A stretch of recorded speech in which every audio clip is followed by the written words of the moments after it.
ñu bëri dañoo yaakaar ni fi mu ne nii Aliou Sall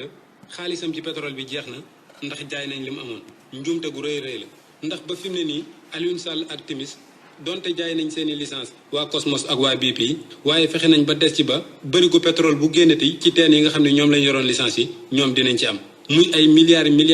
yu dul jeex. Total dafa ñëw rek góom bi gën a wunni ci juróom benn entreprise yi nga xam ne ñoom ñoo soxla woon teen yi ñu jox Total ci Rufisque offshore Total moo jëloon ndaare li mu proposé woon moo gënoon a tuuti président de la république ni nañ leen ko jox ministre bi bañ a signé mu weñ loxoom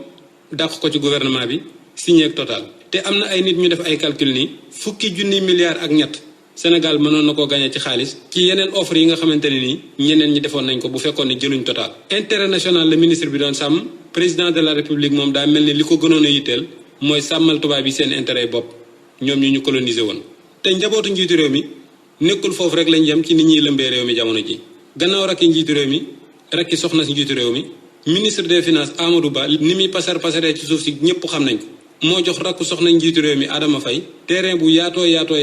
ci ay anam yoo xamante ne nii xel mënu koo sax xalaat mu ànd ceeg waa direction générale des impôts et domaines. bu nit ñi naree fippu dem di kaas loolee kay fay aywa mooy président de la république ci boppam mi jël téléphone am di woo meeru Yoof ngir mu fexe coow li dakk jaay doole gi Faye Sall gi nekkee ci réew mi ak lu baax ñu jël ku wax ñu tëj la doon na loo xamante ne nii li fi ak Macky Sall mi ngi fi mën na ko ubandi waaye du doon abadan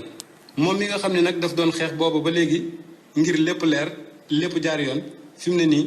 mu ngi mujj doon ki nga xamante ne nii day xeex ngir bañ li nga xamante ne nii am na ci ay ndëngate daal di siiw di soppeeku gu doy waar ci diir bu gàtt. Macoumba Beye